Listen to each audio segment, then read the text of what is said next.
Hello friends, welcome to my channel. দেশ এবং দেশের বাইরে থেকে যারা আজকে আমার ভিডিওটি কন্টিনিউ করছেন, প্রত্যেকে আমার চ্যানেলে সুস্বাগতম। তো ফ্রেন্ডস, সারা বছরই আপনার গাছে গাছ ভর্তি লেবু ফলাতে বিশেষ এক পরিচর্যা আছে। এই বিশেষ পরিচর্যা যদি আপনি আপনার গাছে করতে পারেন, তাহলে সারা বছর গাছ ভর্তি লেবু পাবেন শুধুমাত্র একটি ডিম দিয়ে।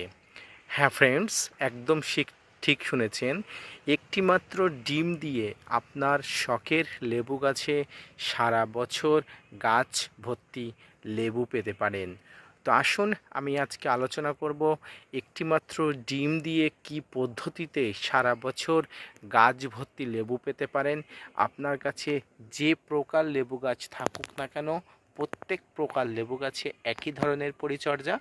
তো সব কিছু নিয়ে আলোচনা করব, ভিডিওটি না টেনে কন্টিনিউ করবেন, তাহলে সারা বছর গাছে ফল ধরানোর টিপস আপনি অতি নিমেষেই বুঝতে পারবেন।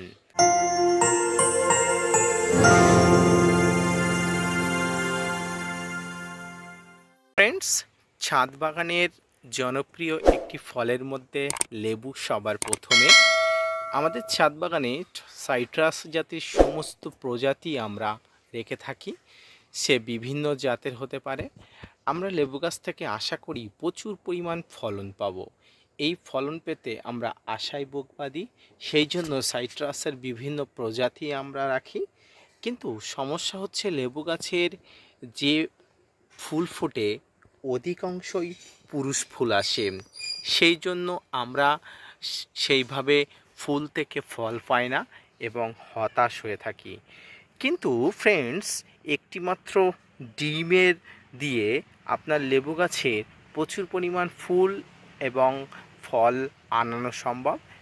ফুল স্ত্রী ফুল হবে এবং এই ডিমের মধ্যে প্রচুর পরিমাণ ভিটামিন থাকে ও এনজাইম থাকে, যেগুলো মাটিতে মিশে মাটির উপকারী ব্যাকটেরিয়াকে বৃদ্ধি করে এবং আপনার গাছের উৎপাদন ক্ষমতা এবং ফুল আনার ক্ষমতাকে অধিক পরিমাণে বৃদ্ধি করে দেয়।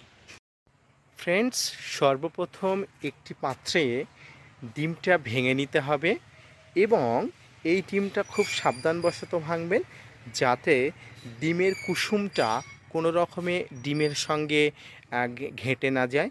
অর্থাৎ আমাদের হলুদ রঙের যে ডিমের কুসুম আছে সেটি একদমই প্রয়োজন নেই, আমাদের প্রয়োজন সাদা রঙের যে তরল পদার্থ আটে সেটি। তো একটি পাত্রে এই ডিমের সাদা অংশটা আলাদা করে নিতে হবে এবং কুসুমটা আপনি আলাদা করে নিতে পারেন এবং নিয়ে আপনি ভেজে খেয়ে নিতে পারেন। তো যে সাদা অংশটা ডিমের থেকে পেলাম, সেটি অপর একটি পাত্রে জল দিয়ে অবশ্যই জলের সঙ্গে ওই সাদা অংশটাকে মিশ্রণ করে নিতে হবে। অর্থাৎ ডিমের যে সাদা অংশ, সেই সাদা অংশের সঙ্গে নতুন করে জল দিয়ে জলের একটা মিশ্রণ করে নিতে পারেন। সেক্ষেত্রে ফ্রেন্ডস, আপনার ছাদ বাগানে যত পরিমাণ লেবু গাছ আছে সেই পরিমাণ লেবু গাছের অনুযায়ী আপনাকে ডিম নিতে হবে। একটি বা দুটি লেবু গাছের জন্য 250 গ্রাম জল নেওয়াটাই বাঞ্ছনীয়। অধিক পরিমাণ লেবু গাছ থাকলে আপনি সেই পরিমাণ অনুযায়ী ডিম এবং জল নেবেন। তো ফ্রেন্ডস, এভাবে ডিম একটি পাত্রে মেশাচ্ছেন, অর্থাৎ ডিমের সাদা অংশটি যে পাত্রে মেশাচ্ছেন, অপর একটি পাত্রে আপনাকে নিতে হবে অবশ্যই ব্যবহার করা চা পাতা। অবশ্যই ফ্রেন্ডস, আপনারা বাড়িতে যে চা খান সেই চায়ের যে পাতা, সেই পাতাটা আপনারা নিতে পারেন, বা চায়ের যে নতুন পাতা আছে অর্থাৎ যেটি ব্যবহার করা হয়নি, ব্যবহার করা চা পাতা নিলে আপনাকে দুধ চিনি অবশ্যই সেখান থেকে একটু ছেঁকে নেওয়ার ব্যবস্থা করতে হবে। আমি আপনাদের সাজেস্ট করব যে অব্যবহৃত চা পাতা আপনারা অবশ্যই ব্যবহার করবেন। তো সেই অপর একটি পাত্রে নিয়ে সেই অব্যবহৃত চা পাতা জলে ভিজিয়ে দিতে হবে। এক্ষেত্রে 250 গ্রাম পরিমাণ জল নিয়ে সেই জলে অবশ্যই ভিজিয়ে নেবেন এবং সেই জলে কিছু কলার খোসা, অর্থাৎ একটা বা দুটো কলার খোসা ছোট ছোট করে কেটে নিয়ে অবশ্যই জলে ভিজিয়ে নেবেন এবং ডিমের সাদা অংশটা যে ভেজানো জল এবং অপর একটি পাত্রে কলার খোসা এবং যে চায়ের পাতা ভিজানো জল এটাকে প্রায় 4 ঘন্টা কোনো একটা ঠান্ডা স্থানে রেখে দেবেন।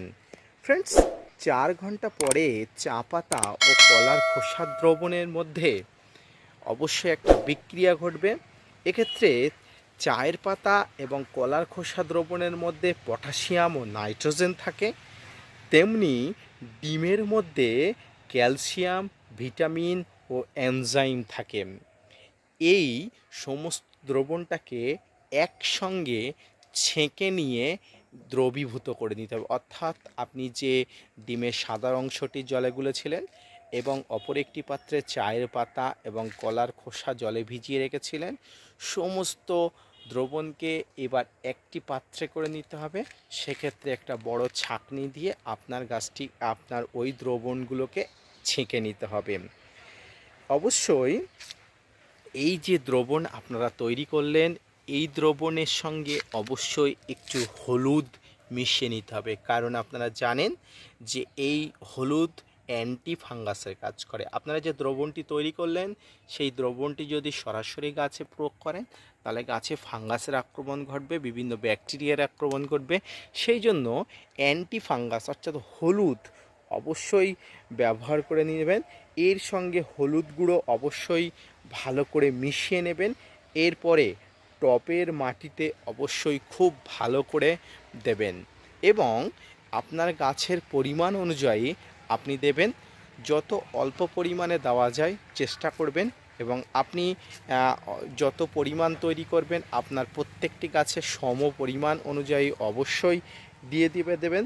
এবং এই যে দ্রবণটি অধিকবার ব্যবহার না করাই ভালো, সেক্ষেত্রে আপনার গাছে বিভিন্ন প্রকার সমস্যা হতে পারে।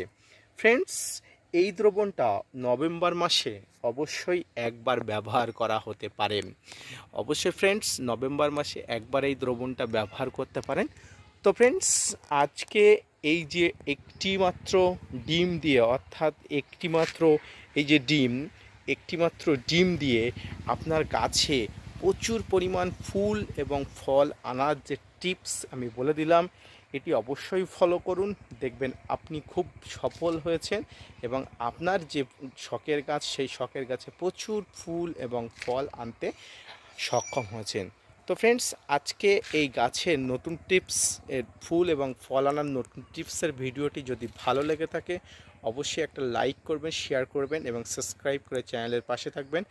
আপনাদের জন্য প্রতিনিয়ত ভিডিও বানাই। আপনারা যদি মোটিভেট করেন ভিডিও বানাতে আগ্রহী হই এবং নতুন নতুন ভিডিও আপডেট দিতে উৎসাহী হই। তো ফ্রেন্ডস, ফিরে আসছি নতুন কোনো ভিডিও নিয়ে, ততক্ষণ সঙ্গে থাকবেন। আর হ্যাঁ, চ্যানেলটা সাবস্ক্রাইব করতে ভুলবেন না। ধন্যবাদ।